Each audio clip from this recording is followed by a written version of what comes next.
ਅੱਜ ਵੀ optical activity ਜੋ ਹੈ ਕੋਆਰਡੀਨੇਸ਼ਨ ਕੰਪਾਊਂਡਸ ਦੇ ਵਿੱਚ ਕਿਸ ਤਰੀਕੇ ਨਾਲ ਹੁੰਦੀ ਹੈ ਉਹ ਆਪਾਂ ਡਿਸਕਸ ਕਰ ਲਈ ਹੈ। ਹੁਣ ਆਪਾਂ ਡਿਸਕਸ ਕਰਾਂਗੇ wellness bond theory coordination compounds ਦੇ ਵਿੱਚ ਕਿਸ ਤਰ੍ਹਾਂ ਅਪਲਾਈ ਹੁੰਦੀ ਹੈ। ਠੀਕ ਹੈ, +1 ਦੇ ਵਿੱਚ ਆਪਾਂ ਨਾਰਮਲ ਕੰਪਾਊਂਡਸ ਜਿਵੇਂ ਮਿਥੇਨ, ਇਥੇਨ, ਪ੍ਰੋਪੇਨ ਇਸ ਤਰ੍ਹਾਂ ਦੇ ਮੋਲੀਕਿਊਲਸ ਦੇ ਉੱਪਰ ਵੈਲੈਂਸ ਬੌਂਡ ਥਿਊਰੀ ਲਗਾਈ ਸੀ। ਹੁਣ ਆਪਾਂ ਕੋਆਰਡੀਨੇਸ਼ਨ ਕੰਪਾਊਂਡਸ ਦੇ ਉੱਪਰ ਵੈਲੈਂਸ ਬੌਂਡ ਥਿਊਰੀ ਅਪਲਾਈ ਕਰਨੀ ਹੈ। ਤਾਂ ਦੇਖੋ ਕੋਆਰਡੀਨੇਸ਼ਨ ਕੰਪਾਊਂਡਸ ਦੇ ਵਿੱਚ ਵੈਲੈਂਸ ਬੌਂਡ ਥਿਊਰੀ ਕਿਸ ਤਰੀਕੇ ਨਾਲ ਹੈਲਪਫੁਲ ਹੈ to find out the hybridisation of the compounds. ਠੀਕ ਹੈ, ਤਾਂ ਦੇਖੋ ਭਾਈ ਸਭ ਤੋਂ ਪਹਿਲਾਂ ਆਪਾਂ ਇੱਕ ਐਗਜ਼ਾਮਪਲ ਲੈ ਕੇ ਚੱਲਦੇ ਹਾਂ CrNH3 ਤੇ 3 ਪੋਜ਼ਿਟਿਵ। ਠੀਕ ਹੈ, ਆਪਣੇ ਕੋਲ ਇੱਕ ਇਸ ਤਰ੍ਹਾਂ ਦਾ ਕੋਆਰਡੀਨੇਸ਼ਨ ਕੰਪਾਊਂਡ ਹੈ 3 ਪੋਜ਼ਿਟਿਵ ਹੈ। ਤਾਂ ਇਸ ਕੋਆਰਡੀਨੇਸ਼ਨ ਕੰਪਾਊਂਡ ਦੀ according to VBT valence bond theory ਕੀ ਹਾਈਬ੍ਰਿਡਾਈਜੇਸ਼ਨ ਹੋਏਗੀ, ਕੀ ਇਸ ਦਾ ਆਪਣਾ ਮੈਗਨੈਟਿਕ ਬਿਹੇਵੀਅਰ ਹੋਏਗਾ, ਹੈ ਨਾ, ਉਹ ਸਾਰੀਆਂ ਚੀਜ਼ਾਂ ਆਪਾਂ ਨੇ ਚੈੱਕ ਕਰਨੀ ਹੈ। ਹਾਂਜੀ, ਤਾਂ ਉਸ ਦੇ ਲਈ ਕੀ ਹੈ ਆਪਾਂ ਨੂੰ ਥੋੜਾ ਜਿਹਾ ਕੰਸੈਪਟ ਸਮਝਣਾ ਪਏਗਾ। ਕੰਸੈਪਟ ਕੀ ਹੈ ਕਿ ਇੱਕ ਮੈਟਲ ਹੈ ਤੇ ਇੱਕ ਲਿਗੈਂਡ ਹੈ। ਆਪਾਂ ਕੋਆਰਡੀਨੇਸ਼ਨ ਕੰਪਾਊਂਡ ਕਰ ਚੁੱਕੇ ਹਾਂ, ਆਪਾਂ ਨੂੰ ਪਤਾ ਇਹਨਾਂ ਸਾਰੀਆਂ ਚੀਜ਼ਾਂ ਬਾਰੇ। ਲਿਗੈਂਡ ਇਲੈਕਟ੍ਰੋਨ ਡੋਨਰ ਹੈ ਤੇ ਮੈਟਲ ਹੈ ਇਲੈਕਟ੍ਰੋਨ ਅਸੈਪਟਰ, ਹੈ ਨਾ। ਲਿਗੈਂਡ ਇਲੈਕਟ੍ਰੋਨ ਡੋਨੇਟ ਕਰਨੇ ਆ ਮੈਟਲ ਨੂੰ। ठीक है, जिवें इत्थे मेटल कौन है, क्रोमियम है, अमोनिया की एक लिगेंड है, तो अमोनिया ने तो इलेक्ट्रॉन डोनेट करने हैं मेटल नु, क्रोमियम नु। ठीक है, हुन जो मेटल है उसने अगर इलेक्ट्रॉन एक्सेप्ट करनी है तो उसदे कोल एक वेकेंट ऑर्बिटल होना चाहिए, तो लिगेंड जो है उसदे कोल एक फील्ड ऑर्बिटल होना चाहिए जिस दे विच इलेक्ट्रॉन्स प्रेजेंट होन, है ना। चलो इसमें आप एज इट इज बना लेंगे। तो लिगेंड ਦੇ ਕੋਲ ਇੱਕ ਲੋਨ ਪੇਅਰ ਆਫ ਇਲੈਕਟ੍ਰॉन्स ਪ੍ਰੈਜ਼ੈਂਟ ਹੈ ਜੋ ਕਿ ਇਸਨੇ ਮੈਟਲ ਨੂੰ ਡੋਨੇਟ ਕਰਨੀ ਹੈ। ਹੁਣ ਅਗਰ ਮੈਟਲ ਕੋਲੇ ਖਾਲੀ ਆਰਬਿਟਲ ਹੋਏਗਾ ਫਿਰ ਹੀ ਤਾਂ ਲਿਗेंड ਤੋਂ ਇਲੈਕਟ੍ਰॉन ਅਸੈਪਟ ਕਰੇਗੀ। ठीक है, ਤਾਂ ਹੁਣ ਮੈਟਲ ਦੇ ਕੋਲੇ ਅਗਰ ਖਾਲੀ ਆਰਬਿਟਲ ਹੈ ਤਾਂ ਲਿਗेंड ਨਾਲ ਬੌਂਡ ਬਣਾ ਲੇਗੀ, ਅਗਰ ਨਹੀਂ ਹੈ ਤਾਂ ਬਈ ਨਹੀਂ ਬਣੇਗਾ। ਚਲੋ ਸਪੋਜ਼ ਕਰੋ ਕਿ ਲਿਗेंड्स ਦੋ ਆ ਗਏ। ਹੁਣ ਅਗਰ ਇੱਕ ਲੋਨ ਪੇਅਰ ਸੀ ਲਿਗेंड ਨੇ ਡੋਨੇਟ ਕੀਤੀ, ਉਹ ਮੈਟਲ ਦੇ ਕੋਲੇ ਇੱਕ ਆਰਬਿਟਲ ਚ ਚਲੀ ਗਈ। ਹੁਣ अगर दूसरे लिगेंड नाल इसने बॉन्ड बनाना है तो मेटल को एक और खाली ऑर्बिटल होना चाहिए, तीसरे नाल बनाना तो एक और होना चाहिए, चौथे नाल एक और होना चाहिए, पंजवें नाल एक और होना चाहिए। इसका मतलब की है बेसिकली कि जिन्ने मेटल दे कोले मतलब लिगेंड जो है जिन्ने लिगेंड्स जो है मेटल नाल बॉन्ड बनाएंगे मेटल कोले उन्ने ही वेकेंट ऑर्बिटल्स होने जरूरी है। ठीक है, फॉर एग्जांपल इथे क्रोमियम कोले 6 अमोनिया अटैच है, अगर मेटल कोले 6 वेकेंट ऑर्बिटल्स है फिर ही 6 अमोनिया अटैच हो सकते हैं। अगर क्रोमियम कोले सपोज करो 4 वेकेंट ऑर्बिटल्स है तो फिर उसमें 6 अमोनिया किवें जुड़ जाएंगे, नहीं जुड़नगे ना। तो लिगेंड जिन्ने अटैच करानी है मेटल नाल मेटल कोले उन्ने वेकेंट ऑर्बिटल्स होने जरूरी है। ठीक है, खाली होने चाहिए पूरे, क्योंकि दोनों इलेक्ट्रॉन जो है वो लिगेंड देगा। ठीक है, लिगेंड ने दोनों इलेक्ट्रॉन देने हैं अपने को, मेटल ने आपको कोई इलेक्ट्रॉन नहीं देना। पेयर जो है इलेक्ट्रॉन पेयर वो लिगेंड को आ रही है, इसका मतलब मेटल को बिल्कुल खाली ऑर्बिटल होने चाहिए ताकि उसके नाल लिगेंड आके अटैच हो सके। ठीक है, चलो तो हुण आपां इन्नी गल जिहड़ी हैगी मेन याद रखनी है तुसीं बस। ठीक है, तो हुण आपां इत्थे कंपाउंड दे उत्ते पहुंचदे हैं ते बाकी एक्सप्लेनेशन इस एग्जांपल नाल करदे हैं। तो सब तो पहला प्रोसैस की है, प्रोसैस है कि तुसीं ऑक्सीडेशन स्टेट फाइंड आउट करनी है। क्रोमियम का जो चार्ज है वो तुसीं सपोज करो x है, सॉरी ऑक्सीडेशन स्टेट सपोज करो x है, अमोनिया 0 चार्ज है। ठीक है, so this is x plus 0 is equal to +3। ठीक है, तो x जो है that will be equal to +3। तो क्रोमियम की ऑक्सीडेशन स्टेट जो है वो तुहाडे कोले आ गई है +3, आ गई +3। चलो हुण आपां नेक्स्ट स्टेप ते मूव ऑन करिए। क्रोमियम जो है उसकी इलेक्ट्रॉनिक कॉन्फ़िगरेशन होती है 4s1 3d5। ठीक है, 4s1 3d5। चलो ठीक है, 4s1 3d5 है, बट जो अपने को क्रोमियम है इस कंपाउंड च that is in +3 oxidation state. So अगर +3 दे विच है it means it will lose its 3 electrons. ठीक है, one from the 4s and remaining from the 3d। So इसकी इलेक्ट्रॉनिक कॉन्फ़िगरेशन की बच गई 3d3 4s 0। चलो ठीक है, हुण क्रोमियम दी यही इलेक्ट्रॉनिक कॉन्फ़िगरेशन अगर मैं ऑर्बिटल्स दे विच बनावां in the increasing order of energy तो मेरे कोले 3d 4s 4p। ठीक है, in the increasing order of energy shell तो मेरे कोले 3d 4s 4p बनता है, 4s तो बाद अगे 4p आएगा। ठीक है, d दे विच इलेक्ट्रॉन्स कितने हैं 3 1 2 3, s च कितने हैं 0, p दे विच तो है ही नहीं, p भी खाली है। तो हुण तुसीं देखो कि क्रोमियम जो है +3 दे विच उसकी इलेक्ट्रॉनिक कॉन्फ़िगरेशन ये बन रही है d 3d3 4s0 4p0। हुण इस दे नाल कितने अमोनिया अटैच करनी है आपां ने भी, अमोनिया अटैच करने हैं 6। ਤਾਂ 6 ਅਮੋਨੀਆ ਅਟੈਚ ਕਰਨੇ ਆ। ਤਾਂ ਹੁਣ ਯਾਦ ਕਰੋ ਮੈਂ ਤੁਹਾਨੂੰ ਹੁਣੇ ਕੀ ਗੱਲ ਆਖੀ ਸੀ ਕਿ ਮੈਟਲ ਦੇ ਕੋਲੇ ਖਾਲੀ ऑर्बिटल्स ਹੋਣੇ ਜ਼ਰੂਰੀ ਹੈ। वेकेंट ऑर्बिटल्स ਹੋਣਗੇ ਫਿਰ ਹੀ ਲਿਗੈਂਡ ਨਾਲ ਬੌਂਡ ਬਣੇਗਾ। ਤਾਂ ਹੁਣ ਅਗਰ ਆਪਾਂ ਨੇ 6 ਅਮੋਨੀਆ ਅਟੈਚ ਕਰਨੇ ਹੈ ਤਾਂ ਇਸ ਦਾ ਮਤਲਬ chromium should have 6 vacant orbitals. ਤਾਂ ਕ੍ਰੋਮੀਅਮ ਦੇ ਕੋਲੇ ਚੈੱਕ ਕਰੋ 6 ऑर्बिटल्स है कि नहीं है वेकेंट। 1 2 3 4 5 6 डी वाले नहीं चाहिए, कोई भी होन डी एस पी कोई भी ऑर्बिटल खाली हो सकते हैं। हाँ जी 1 अमोनीया 2 3 4 5 6 6 ਦੇ 6 ਅਮੋਨੀਆ ਤੁਹਾਡੇ ਕੋਲੇ ਇੱਥੇ ਆ ਕੇ ਅਟੈਚ ਹੋ ਜਾਣਗੇ। ਠੀਕ ਹੈ ਅਮੋਨੀਆ ਅਟੈਚ ਹੋ ਗਏ, ਹਾਈਬ੍ਰਿਡਾਈਜੇਸ਼ਨ ਆ ਗਈ। ਹਾਈਬ੍ਰਿਡਾਈਜੇਸ਼ਨ ਚ ਕਿਹੜੇ ਕਿਹੜੇ ऑर्बिटल ਪਾਰਟਿਸਿਪੇਟ ਕਰਨਗੇ, ਜਿੱਥੇ ਜਿੱਥੇ ਅਮੋਨੀਆ ਅਟੈਚ ਹੋਏਗਾ, ਜਿੱਥੇ ਜਿੱਥੇ ਲਿਗੈਂਡ ਅਟੈਚ ਹੋਏਗਾ। ਕਿੱਥੇ ਕਿੱਥੇ ਅਟੈਚ ਹੋ ਰਿਹਾ ਹੈ, 2 ऑर्बिटल ਦਾ ਬਈ ਡੀ ਦੇ ਆ ਰਹੇ ਹੈ, ਵਿਜ਼ੀਬਲ ਹੈ ਨੀਚੇ, ਯੈਸ 2 ऑर्बिटल ਦਾ ਡੀ ਦੇ ਆ ਰਹੇ ਹੈ, ਇੱਕ ਐਸ ਦਾ ਆ ਰਿਹਾ ਹੈ, 3 ऑर्बिटल ਪੀ ਦੇ ਆ ਰਹੇ ਹੈ। ਤਾਂ ਹਾਈਬ੍ਰਿਡਾਈਜੇਸ਼ਨ ਕੀ ਬਣ ਗਈ, ਦਿਸ ਇਜ਼ D2sp3। ਠੀਕ ਹੈ ਸੋ D2sp3 ਕੀ ਹੁੰਦੀ ਹੈ ਜਿਓਮੈਟਰੀ, D2sp3 ਦੀ ਜਿਓਮੈਟਰੀ ਹੁੰਦੀ ਹੈ ਆਕਟਾहेड्रल। ਹੁਣ ਆਕਟਾहेड्रल स्ट्रक्चर है इस कंपाउंड की, हाइब्रिडेशन आ गई, स्ट्रक्चर आ गई। तो हुन बना लो स्ट्रक्चर किवें बनेगी। आक्टाहेड्रल मतलब क्रोमियम दा कोऑर्डिनेशन नंबर 6 है, 6 लिगेंड्स आक्टाहेड्रल ज्योमेट्री च। ठीक है अमोनिया अमोनिया NH3 हर जगह पे NH3 जो है वो तुसी अटैच कर दो, दिस इज कंपाउंड। ठीक है तो बाकी जो स्ट्रक्चर्स है सिस ट्रांसफेशियल मेडोनियल सारी बना चुके हो। तो हुण ये स्ट्रक्चर बनानी कोई डिफिकल्ट नहीं है तुहाडे लई। ठीक है तो ये तुहाडे कोल कंपाउंड बन गया। इसका जो चार्ज है चार्ज तुसी बना सकते हो, इसके ऊपर एक छोटी जी ब्रैकेट पाके ते चार्ज लिख दो ऊपर 3 पॉजिटिव, जिन्ना चार्ज होएगा उन्ना ऊपर छोटी जी ब्रैकेट पाके लिख सकते हो। ठीक है this is hybridisation, this is structure, this is geometry. ठीक है 3 चीजें आ गई अपने कोले। तो हुण चौथा काम अपन ने की करना, चौथा काम अपन ने करना है फाइंड आउट इट्स पैरामैग्नेटिक और diamagnetic nature. Magnetic movement find out करनी है सिंपली। तो मैग्नेटिक मूवमेंट अपन किवें फाइंड आउट कर देने हैं, मैग्नेटिक मूवमेंट का एक फार्मूला होता है mu is equal to n into n plus 2 the square root. What is n, n is the number of unpaired electrons. कितने अनपेयर्ड इलेक्ट्रॉन है, अनपेयर्ड इलेक्ट्रॉन्स कितने काउंट करो 1 2 3, only 3 unpaired electrons. So put the value of n 3 into 3 plus 2, this is under root 15, square root of 15 आ गया। ठीक है सो इसको इथे छोड़ सकते हो। अगर फाइंड आउट करनी है वैल्यू तो स्क्वायर रूट लेके लिख भी सकते हो। जिवें हुण तुसी सपोज करो 16 ਦਾ स्क्वायर रूट कितना ਹੁੰਦਾ 4 ਹੁੰਦਾ ना, तो ये 15 ਦਾ स्क्वायर रूट है 4 तो थोड़ा जिहा घट होएगा, तो it means it will be approximately 3.91। ठीक है अंदाजे नाल लिख दो 3.91 3.92 कुछ भी लिख दो। ठीक है सो ये मेथड है अपने कोले ਹਾਈਬ੍ਰਿਡਾਈਜੇਸ਼ਨ फाइंड आउट ਕਰਨ ਦਾ। ठीक है अच्छा ਹੁਣ ਇਸ ਦੇ ਵਿੱਚ ਇੱਕ ਦੋ ਚੀਜ਼ਾਂ ਹੋਰ ਤੁਸੀਂ ਨੋਟ ਕਰਨੀਆਂ। ਪਹਿਲੀ ਗੱਲ ਕਿ d ऑर्बिटल ਕਿਹੜੇ ਯੂਜ਼ ਹੋ ਰਹੇ ਹੈ।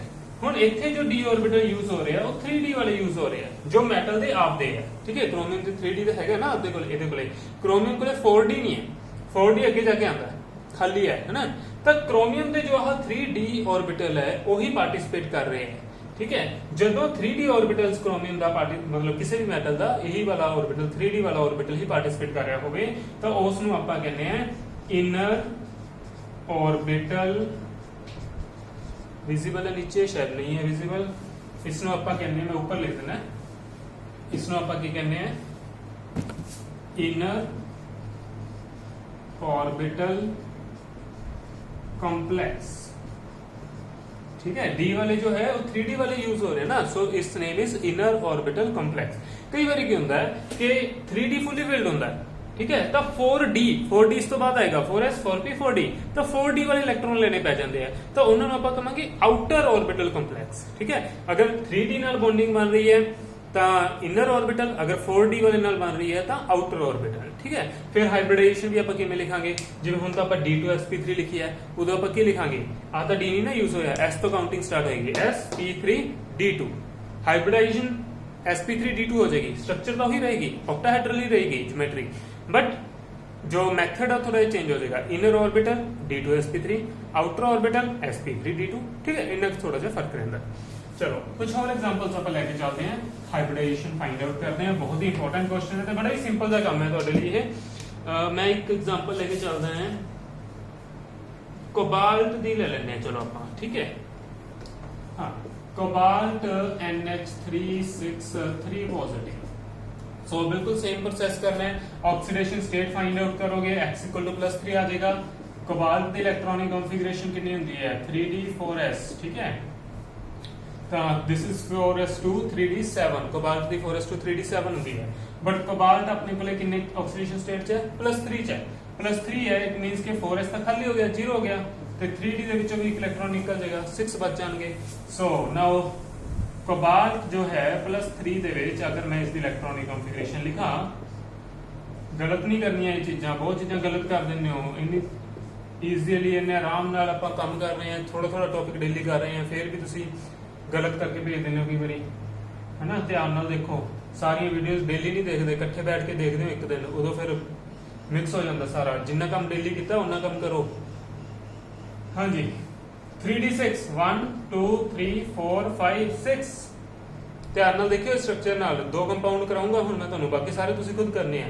ਇੱਕ ਇਹ ਤੇ ਇੱਕ ਇਸ ਤੋਂ ਬਾਅਦ ਹੋਰ ਕਰਾਉਂਗਾ ਸਾਰੇ ਕਨਸੈਪਟ ਇਸੇ ਦੇ ਵਿੱਚ ਦੱਸੂਗਾ this is cobalt +3 this is 3d this is 4s this is 4p ਠੀਕ ਹੈ ਸੋ ਹੁਣ ਕੀ ਹੋ ਗਿਆ 3d 4s 4p ਤੋਂ ਬਾਅਦ ਚੈੱਕ ਕਰੋ ਬਈ ਕੁਝ ਗਲਤੀ ਤਾਂ ਨਹੀਂ ਹੈ ਨਾ ਕੋਬਾਲਟ ਦੇ ਨਾਲ ਹੁਣ ਆਪਾਂ ਨੇ ਲਗਾਣੇ ਹੈ NH3 3 ਪੋਜ਼ਿਟਿਵ ਠੀਕ ਹੈ ਸੋ ਕੀ ਬਣੇਗਾ ਤੁਹਾਡੇ ਕੋਲੇ this is 3d 1 2 3 4 5 6 4s 4p ਅੱਗੇ 4d ਵੀ ਹੁੰਦਾ ਹੈ ਖਾਲੀ ਪਏ ਨਾ 4d ਸਾਰੇ ਖਾਲੀ ਪਏ ਹਾਂਜੀ 3d 4s 4p ਸੋ ਨਾਓ ਵਾਟ ਅਮੋਨੀਆ ਕਿੱਥੇ ਅਟੈਚ ਹੋਏਗਾ ਖਾਲੀ ਆਰਬਿਟਲ ਚਾਹੀਦੇ ਮੈਟਲ ਕੋਲੇ ਕਿੰਨੇ ਹੈਗੇ ਖਾਲੀ ਆਰਬਿਟਲ ਅਗਰ ਤੁਸੀਂ 4d ਨਹੀਂ ਕਾਊਂਟ ਕਰਦੇ ਤਾਂ ਕੀ ਮੈਟਲ ਕੋਲੇ ਖਾਲੀ ਆਰਬਿਟਲ ਹੈ 1 2 3 1 2 3 4 4 ਆਰਬਿਟਲਸ ਵੇਕੈਂਟ ਪਏ ਹੈ 4 ਅਮੋਨੀਆ ਤਾਂ ਇੱਥੇ ਲੱਗ ਜਾਣਗੇ बट ਆਪਾਂ ਨੇ 6 ਲਗਾਣੇ ਹੈ 6 ਅਮੋਨੀਆਸ ਅਟੈਚ ਕਰਨੇ ਹੈ ਹਾਊ ਤਾਂ 6 ਅਮੋਨੀਆਸ ਕਿਵੇਂ ਅਟੈਚ ਹੋਣਗੇ 2d ਦੇ ਆਰਬਿਟਲ ਚਾਹੀਦੇ ਹੈ ਕਿੱਥੋਂ ਲਓਗੇ 3d ਚ ਲਓਗੇ ਕਿ 4d ਚ ਲਓਗੇ 4d ਚ ਲੈ ਸਕਦੇ ਹੋ ਖਾਲੀ ਪਿਆ ਪੰਜੇ ਆਰਬਿਟਲ ਖਾਲੀ ਪਏ ਕੋਈ ਵੀ ਦੋ ਸਿਲੈਕਟ ਕਰ ਸਕਦੇ ਹੋ ਪਰ ਜ਼ਰੂਰਤ ਨਹੀਂ ਹੈ ਕਿਉਂ ਨਹੀਂ ਹੈ ਜ਼ਰੂਰਤ ਕਿਉਂਕਿ ਅਮੋਨੀਆ ਇੱਕ ਸਟਰੋਂਗ ਲਿਗੈਂਡ ਹੈ ਬਹੁਤਾ ਸਟਰੋਂਗ ਤਾਂ ਨਹੀਂ ਬਟ ਫਿਰ ਵੀ ਮਤਲਬ ਸਟਿਲ ਇੰਨਾ ਸਟਰੋਂਗ ਹੈ ਕਿ ਇਹ ਇਹਨਾਂ ਇਲੈਕਟ੍ਰੋਨਸ ਦੀ ਪੇਅਰਿੰਗ ਕਰ ਸਕਦਾ ਹੈ ठीक है अमोनिया एक सफिशिएंटली स्ट्रॉन्ग लिगेंड है जो कि इन इलेक्ट्रॉन्स की पेयरिंग कर सकता है अगर इन इलेक्ट्रॉन्स की पेयरिंग कर दे तो की होएगा इलेक्ट्रॉन्स की पेयरिंग तो बाद की होएगा अमोनिया ने की करना है ये दोनों इलेक्ट्रॉन इधर शिफ्ट कर देंगे ठीक है क्योंकि एक ऑर्बिटल ਦੇ ਵਿੱਚ ਦੋ ਇਲੈਕਟ੍ਰॉन्स ਤਾਂ ਆ ਸਕਦੇ ਆ ਨਾ ਇਹ ਚਾਰੇ ਇਕੱਲੇ ਪਏ ਆ एक रूम सारे सिंगल मिलिया होया है ਤਾਂ ਅਮੋਨੀਆ ਕੀ ਕਰੇਗਾ ਅਮੋਨੀਆ ਕਾਫੀ ਸਟਰੋਂਗ ਹੈ ਅਮੋਨੀਆ ਕੀ ਕਰੇਗਾ ਇਹਨਾਂ ਨੂੰ ਕਹੇਗਾ पेयरिंग ਚ ਜਾਓ ਭਾਈ इन्हों इधर शिफ्ट करता इन्हों इधर शिफ्ट करता दो कमरे खाली हो गए ठीक है ऊपर 4d ਦੇ ਵਿੱਚ ਕਿਉਂ ਜਾਏਗਾ ਅਮੋਨੀਆ को मैं ਇੱਥੇ ਖਾਲੀ ਕਰਾ ਲੈਣਾ ਗਰਾਊਂਡ ਫਲੋਰ ਤੇ ਸਰੀ ਜਾਂਦਾ ਤਾਂ ਫਸਟ ਫਲੋਰ ਤੇ ਜਾਣ ਦੀ ਕੀ ਲੋੜ ਹੈ ਤਾਂ ਹੁਣ ਤੁਹਾਡੇ ਕੋਲੇ ਕੀ ਹੋਏਗਾ ਇੱਕ ਅਮੋਨੀਆ ਇੱਥੇ ਅਟੈਚ ਹੋ ਜਾਏਗਾ ਇੱਕ ਇੱਥੇ ਅਟੈਚ ਹੋ ਜਾਏਗਾ ਚਾਰ ਅਮੋਨੀਆ ਇੱਧਰ ਅਟੈਚ ਹੋ ਗਏ ਟੋਟਲ 6 ਅਮੋਨੀਆ ਅਟੈਚ ਹੋ ਗਏ ਹਾਈਬ੍ਰਿਡਾਈਜੇਸ਼ਨ ਫਿਰ ਕੀ ਆ ਗਈ D2sp3 again same octahedral structure बनाओ मैग्नेटिक मूवमेंट फाइंड आउट करनी है मैग्नेटिक मूवमेंट किਵੇਂ करोगे दिस इज पेयरिंग च है सारे इलेक्ट्रॉन पेयरिंग च है कोई अनपेयर नहीं है ਜਦੋਂ ਸਾਰੇ पेयरिंग च है it means it is diamagnetic ठीक है कोई अनपेयर्ड होवे फिर ही पैरामैग्नेटिक ਹੁੰਦਾ है सारे पेयरिंग च है तो डायमैग्नेटिक मैग्नेटिक मूवमेंट इसकी कितनी आ जाएगी 0 क्योंकि अनपेयर इलेक्ट्रॉन 0 है n की वैल्यू 0 है फार्मूला पुट करके देख लो म्यू की वैल्यू 0 आएगी ठीक है अच्छा ये हो गया ਹੁਣ ਇਨ ਕੇਸ ਆਪਾਂ ਕੀ ਕਰੀਏ ਆਪਾਂ ਇੱਥੇ ਹੋਰ ਕੰਪਾਊਂਡ ਲੈ ਲੈਣੇ ਆ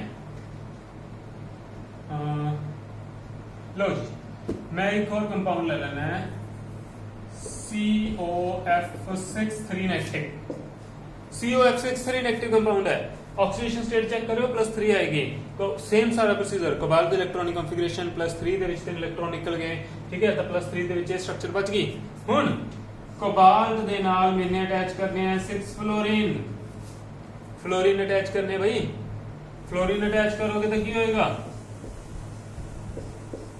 ਲਓ ਜੀ 1 2 3 4 5 6 this is 4s this is 4p this is 4d खाली पे सारा 6 फ्लोरीन लगाने हैं 1 2 3 4 फ्लोरीन ਦਾ ਅਟੈਚ ਹੋ ਗਏ ਬਾਕੀ ਦੇ 2 फ्लोरीन ਕਿੱਥੇ ਜਾਣਗੇ ਬਾਕੀ ਦੇ ਦੋਨੇ फ्लोरीन ਕਿੱਥੇ ਜਾਣਗੇ ਭਾਈ पेयरिंग हो जाएगी शिफ्टिंग हो जाएगी नहीं होएगी फ्लोरीन नहीं कर सकता शिफ्टिंग क्यों नहीं कर सकता ਕਿਉਂਕਿ ਜੋ ਫਲੋਰੀਨ ਹੈ that is a weak ligand, fluorine ਦੇ ਵਿੱਚ ਤਾਕਤ ਨਹੀਂ ਹੈ, ਫਲੋਰੀਨ ਦੀ ਨਹੀਂ ਚੱਲਦੀ, ਫਲੋਰੀਨ ਇਹਨਾਂ ਇਲੈਕਟ੍ਰੋਨਸ ਨੂੰ ਪੇਅਰਿੰਗ ਨਹੀਂ ਕਰਾ ਸਕਦਾ। ਫਲੋਰੀਨ ਗਿਆ ਸੀ ਇਹਨਾਂ ਦੇ ਕਮਰੇ ਦੇ ਵਿੱਚ ਇਲੈਕਟ੍ਰੋਨਸ ਦੀ ਪੇਅਰਿੰਗ ਕਰਨ, ਇਲੈਕਟ੍ਰੋਨਸ ਨੇ ਫਲੋਰੀਨ ਨੂੰ ਕੁੱਟ ਕੇ ਬਾਹਰ ਕੱਢਤਾ, ਕਹਿੰਦਾ ਉੱਪਰ ਜਾ, ਫਲੋਰੀਨ ਵੀਕ ਸੀਗਾ, ਤਾਂ ਹੁਣ ਕੀ ਹੋਏਗਾ, ਫਲੋਰੀਨ ਇਹਨਾਂ ਦੀ ਪੇਅਰਿੰਗ ਤਾਂ ਕਰ ਨਹੀਂ ਸਕਦਾ ਬਈ, ਫਲੋਰੀਨ ਨੂੰ ਉੱਪਰ ਹੀ ਜਾਣਾ ਪਏਗਾ, ਤਾਂ ਫਲੋਰੀਨ ਜਾਏਗਾ 4d ਦੇ ਵਿੱਚ, ਤਾਂ 2 ਆਰਬਿਟਲ ਉੱਥੇ ਖਾਲੀ ਲੈ ਲੇਗਾ, ਤਾਂ ਤੁਹਾਡੇ ਕੋਲੇ 6 ਦੇ 6 ਫਲੋਰੀਨ ਇੱਥੇ ਅਟੈਚ ਹੋ ਜਾਣਗੇ। ਹੁਣ ਹਾਈਬ੍ਰਿਡਾਈਜੇਸ਼ਨ ਕੀ ਬਣੀ, sp3d2, sp3d2, ਤਾਂ ਹਾਈਬ੍ਰਿਡਾਈਜੇਸ਼ਨ ਆ ਗਈ sp3d2। ऑक्टाहेड्रो ज्योमेट्री है, बाकी सब कुछ सेम है, स्ट्रक्चर चार्ट सब कुछ बना लो तुसी, ठीक है, बट हाइब्रिडाइजेशन चेंज होगी। पहला इनर ऑर्बिटल कंप्लेक्स बनया सी, दिस इज आउटर ऑर्बिटल, मैं तुहानू दस्सिया सी ना, इनर मतलब 3d यूज हो रहा है, बट इत्थे किहड़े यूज हो रहा है, 4d यूज हो रहा है, तो it means it is outer orbital complex, ठीक है, आउटर ऑर्बिटल कॉम्प्लेक्स है ये, इनर ऑर्बिटल कॉम्प्लेक्स नहीं है ये। अच्छा चलो ये तो हो गया, मैग्नेटिक मूवमेंट ਦਾ ਹੀ ਫਰਕ ਪਏਗਾ, ਅਮੋਨੀਆ ਦੀ ਜਗ੍ਹਾ ਤੇ ਫਲੋਰੀਨ ਲਗਾਇਆ, ਹੋਰ ਤਾਂ ਕੁਝ ਨਹੀਂ ਕੀਤਾ, ਫਰਕ ਕਿੰਨਾ ਪੈ ਗਿਆ, ਮੈਗਨੈਟਿਕ ਮੂਵਮੈਂਟ ਦਾ ਫਰਕ ਪੈ ਗਿਆ। ਅਨਪੇਅਰ ਇਲੈਕਟ੍ਰॉन्स ਕਿੰਨੇ ਹੈ, 4 1 2 3 4, ਅਨਪੇਅਰ ਇਲੈਕਟ੍ਰॉन 1 2 3 4 ਅਨਪੇਅਰਡ ਹੈ, ਤਾਂ ਅਗਰ 4 ਅਨਪੇਅਰਡ ਹੈ ਤਾਂ μ ਦੀ ਵੈਲਿਊ ਕਿੰਨੀ ਆ ਜਾਏਗੀ, n into n plus 2, this is 4 into 4 plus 2, so it is under root 24, 5 the square 25 the square route ਕਿੰਨਾ ਹੁੰਦਾ, 5 ਹੁੰਦਾ ਹੈ, ਤਾਂ 24 ਦਾ ਕਿੰਨਾ ਆ ਜਾਏਗਾ, ਨੀਅਰ ਅਬਾਊਟ 4.9, ठीक है, तो आंसर आ जाएगा ਤੁਹਾਡੇ ਕੋਲੇ। चलो ठीक है, ये तो हो जाएगा, बट प्रॉब्लम ਇੰਨੀ ਕੁ ਹੈ ਕਿ ਤੁਹਾਨੂੰ ਕਿਵੇਂ ਪਤਾ ਲੱਗੇ ਕਿ ਕਿਹੜੇ-ਕਿਹੜੇ ਲਿਗੈਂਡਸ ਵੀਕ ਹੈ ਤੇ ਕਿਹੜੇ-ਕਿਹੜੇ ਲਿਗੈਂਡਸ ਸਟਰੋਂਗ ਹੈ, ਆਪਾਂ ਨੂੰ ਕਿਵੇਂ ਪਤਾ ਲੱਗੇਗਾ। ਹੁਣ ਇੰਨੀ ਚੀਜ਼ ਤਾਂ ਪਤਾ ਲੱਗੀ ਕਿ ਜੋ ਵੀਕ ਲਿਗੈਂਡ ਹੈ ਉਹ ਪੇਅਰਿੰਗ ਨਹੀਂ ਕਰ ਸਕਦੇ, ਉਹ ਅੱਗੇ ਜਾਣਗੇ 4d ਚ, ਜੋ ਸਟਰੋਂਗ ਲਿਗੈਂਡ ਹੈ ਉਹ ਪੇਅਰਿੰਗ ਕਰ ਦੇਣਗੇ, ਇੰਨੀ ਗੱਲ ਤਾਂ ਆਪਾਂ ਨੂੰ ਪਤਾ ਲੱਗ ਗਈ।